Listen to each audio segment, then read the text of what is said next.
महोत्सव आसोचा जतन बरंगना दाखुसम ते अखिल भारतीय जनजातीय सुरक्षा मंच ने राष्ट्रीय संगठन मंत्री आदरणीय सूर्य नारायण जी, कल्याण आश्रम क्षेत्रीय संगठन मंत्री मनोज भट्ट जी, कल्याण आश्रम के त्रिपुरा प्रदेश के प्रांत संगठन मंत्री संजीव पालदा,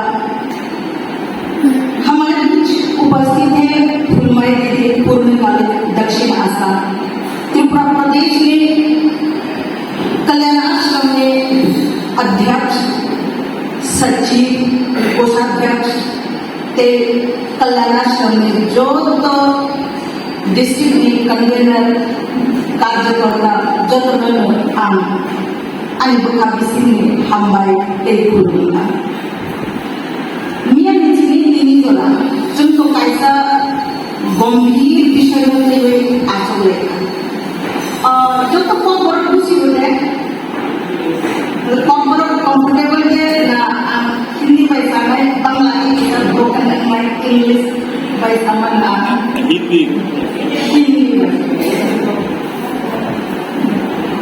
हाँ, मैं ये कहना चाह रही थी कि कल से हम एक गंभीर विषय को लेकर त्रिपुरा के प्रत्येक जिला के कार्यकर्ता जो इस मंच से जुड़े हुए हैं, हम यहाँ इकट्ठे हुए हैं। हमारे कुछ मार्गदर्शक आदरणीय सूर्य नारायण जी हैं, मनोज भट्ट जी हैं। सूर्य नारायण जी ने हमारा कल मार्गदर्शन किया और त्रिपुरा प्रदेश के दो आदरणीय संतों ने भी हमारा मार्गदर्शन किया। सबसे ज्यादा जरूरी विषय यह है कि कल से लेकर आज तक आज मॉर्निंग जो पहला सत्र हमारा रहा है, प्रत्येक जिले की रिपोर्टिंग हुई है कि प्रत्येक जिले हमारे त्रिपुरा में जिले कितने हैं, ब्लॉक कितने हैं और प्रत्येक ब्लॉक के अंदर गांव कितने हैं। सभी ग्रामवासियों को जो हिंदू है, जो सनातन धर्म में आस्था रखते हैं, उन सभी को हमें एक ही मंच पर लाना है और एक ही मंच पर लाकर सभी को एक साथ सक्रिय करना है, एक्टिव करना है। सबसे ज्यादा जरूरी विषय यह है कि आज तक हम जनजाति और जनजाति ने अपनी संस्कृति, अपनी परंपरा को सुरक्षित रखा, उसका अपना इतिहास रहा है, उसका अपनी सभ्यता की कहानी रही है। फिर भी कुछ बाहरी लोगों के कारण उन्होंने यहाँ पर अपने धर्म का प्रचार किया, थोड़ा सा लोभ दिखाया, कभी सेवा का लोभ दिखाया तो कभी शिक्षा का लोभ दिखाया और हम भोले भाले जनजातियों को अपने मार्ग से भटकाने का प्रयास किया और उनके शरीर में हमारे कुछ जनजाति भाई बंधु फंस गए हैं और वे बहुत कट्टरता के साथ उनके साथ जुड़े हुए। हमारा कहना यह है कि उन सभी लोगों का जो भ्रम है उस भ्रम को दूर करना है। हमें कोई भ्रम नहीं है, जो हिंदू है, जो सनातनी है, उन्हें कोई भ्रम नहीं है। हमें अपने मूल को पहचानना है और मूल की रक्षा करनी है, अपनी संस्कृति और सभ्यता की रक्षा करनी है, अपने इतिहास को हमें लिखना भी है और दूसरों को बताना भी है। एक बात यह तो पक्की है, लेकिन जो हमारे ही बीच रहकर औरों का अनुकरण करते हैं, अनुकरण का अंधानुकरण करते हैं और उनके दिखाए रास्ते पर चल रहे हैं और साथ ही हमारे अधिकारों को छीन रहे हैं। हम तो बोले, हम तो सीधे साधे, हम बहुत जगे हुए भी नहीं है और चेतित भी नहीं है, इसलिए हमें अपने अधिकारों का बहुत ज्यादा ज्ञान नहीं है और वे जो है, जो भटके हुए लोग हैं, वह हमारे अधिकार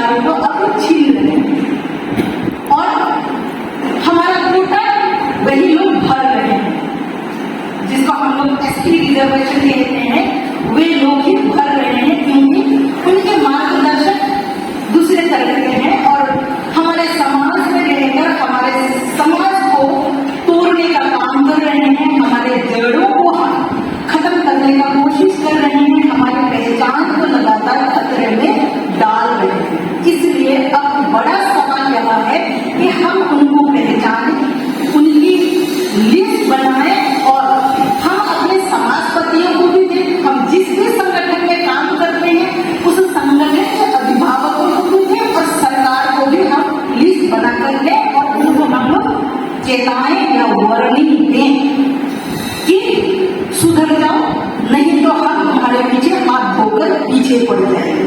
अब तक हमने बर्दाश्त किया, अब हम आगे बर्दाश्त नहीं करेंगे।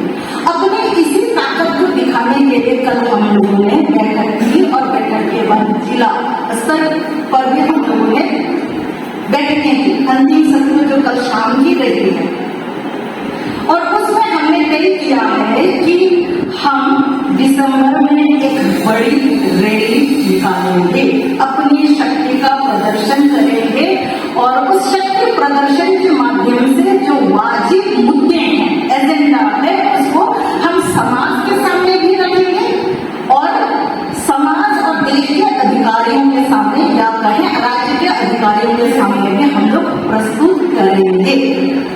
इसके लिए हमने 1 लाख की संख्या उस रैली में शामिल होंगे, ये टारगेट फिक्स किया। लेकिन अभी रिपोर्टिंग में जितनी संख्या हमारे सामने आई है, कुछ जिलों ने अपनी संख्या नहीं बताई है और कुछ जिलों ने 8 से 10,000 या 10 से 12,000 की संख्या दी। मैंने अंतिम संख्या को ली और टोटल संख्या हमारे सामने आई है 54,000। और ये संख्या एक ही प्लानिंग में, एक ही बैठक में इतनी आई है।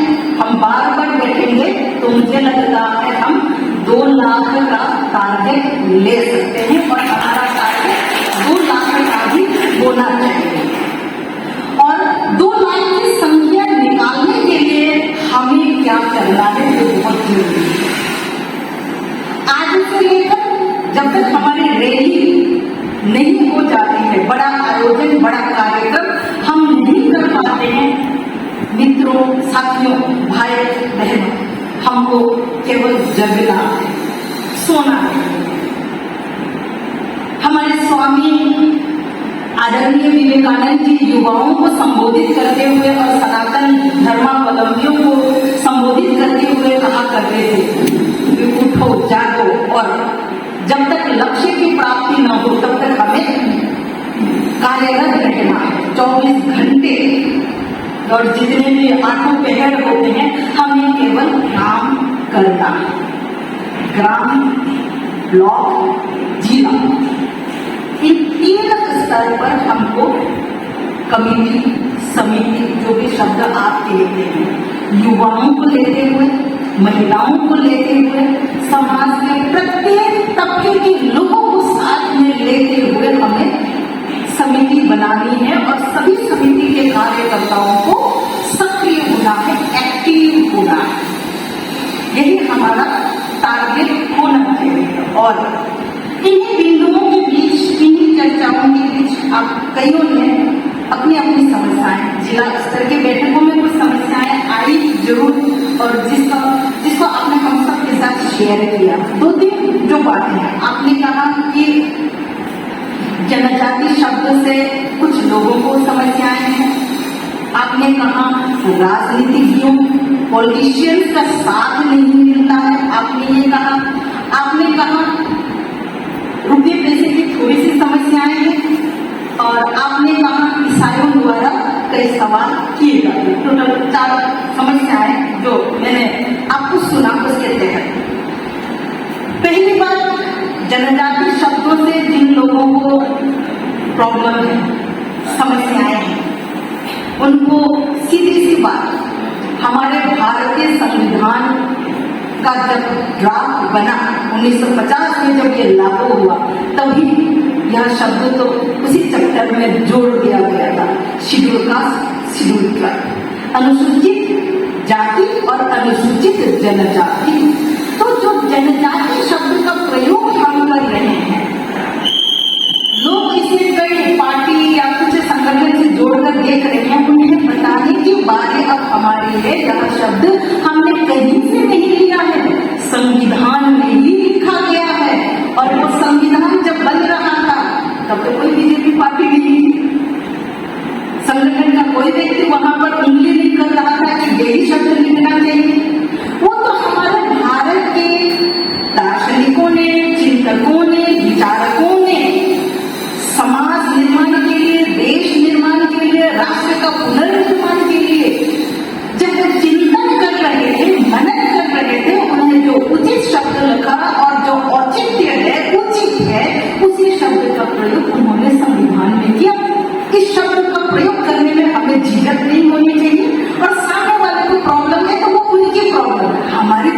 नहीं है, मुझे ऐसा लगता है।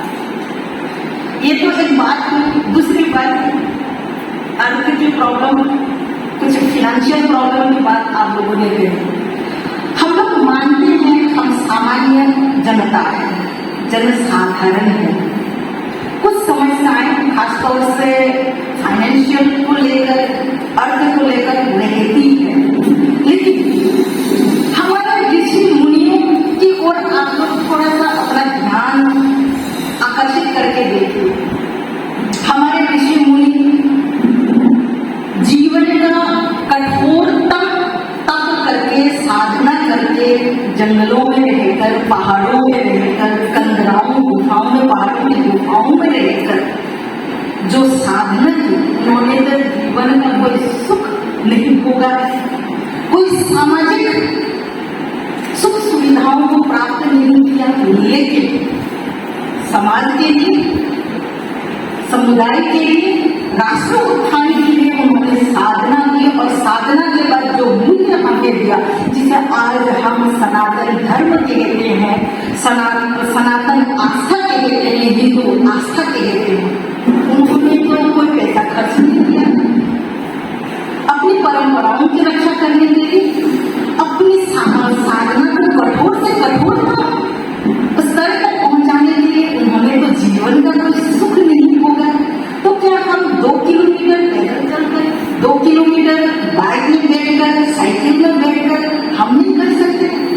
हम तो केवल अपने समाज, अपनी परंपरा,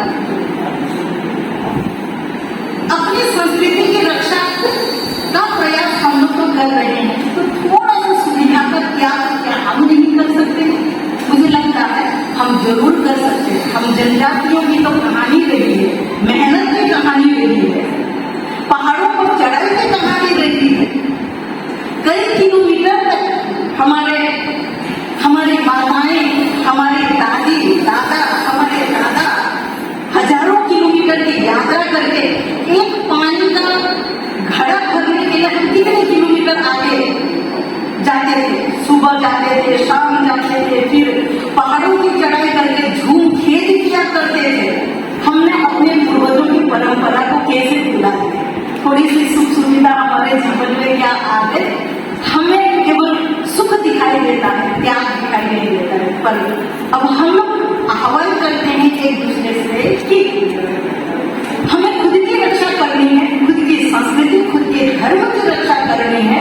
तो हमारे पूर्व पुरुष क्या करते थे, उसे थोड़ा सा अगर हम दिमाग में बिठा लें तो मुझे लगता है हम एक कदम बढ़ाएंगे तो समाज हमारे साथ 10 कदम आगे बढ़ाकर सामने आए।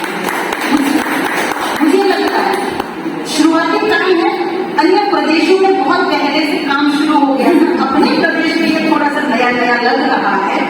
लेकिन एक ही बात कहना चाहूंगी, क्योंकि संगठन में कुछ साल हो गए हैं, तो मेरे संगठन के अधिकारी हमको समझाते हैं जहां कम है वहां हम है, जहां गैप दिखाई दे, जहां लोगों की कमी नजर आए, वहां हमें खुद को खड़ा होना है, खुद को खड़ा होकर उस कमी को पूरा करना है और खुद को ही ज्यादा मेहनत करनी है। जो लोग आज यहाँ आए हैं उन्हीं को सबसे ज्यादा एक्टिव होना है और बाकी को तो हम लोग अपने संपर्क में लाकर धीरे धीरे एक्टिव करना है। तीसरी बात, कईयों ने कहा कि नेताओं से हमें मदद नहीं मिलती, सहयोग नहीं मिलता, उनका काम वे कर रहे हैं, हम अपना काम कर रहे हैं। हम समाज के लोग, हमसे समाज है, हमसे राज्य है, हमसे पदाधिकारी लोग हैं। वे तो एक या दो संख्या गिनेंगे तो त्रिपुरा की संख्या गिनेंगे तो 60 सीट है, तो 60 लोग हैं, तो 60 लोग क्या हम पर कितने भारी हो गए? हम लाखों की संख्या में है और हम उनकी चिंता कर रहे हैं कि वे हमारी मदद नहीं कर रहे हैं। मुझे लगता है ये सवाल ही थोड़ा सा गलत है और इसे समझ से मानना ही थोड़ा सा गलत है। और चौथी बात, ईसाई, उन्होंने कब हमारी चिंता की, जो अब हमें उनकी चिंता होने लगी, उनकी मुझे लगता है नहीं करना चाहिए। जब वे कर्म कर रहे थे, हमसे पूछकर कर रहे थे क्या? हम तो सही काम कर रहे हैं, हम तो सत्य के मार्ग पर चल रहे हैं, तो हमें मुझे किसी के सवालों का, किसी के ऑब्जेक्शन का, किसी के बाधा का कोई परवाह नहीं करना चाहिए। तो बंधुओं, मित्रों, मुझे लगता है कि हम सबको एक ही सोच और एक ही उद्देश्य को लेकर कार्य करने की आवश्यकता है।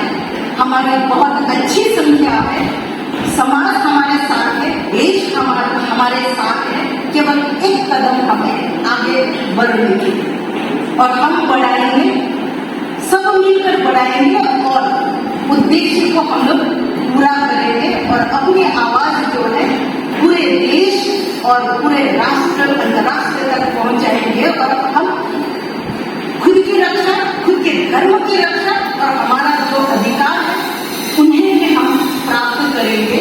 और इसके लिए हम सभी लोगों की सोच का एक होना जरूरी और एक ही उद्देश्य के लिए कार्य करना बहुत ही जरूरी है।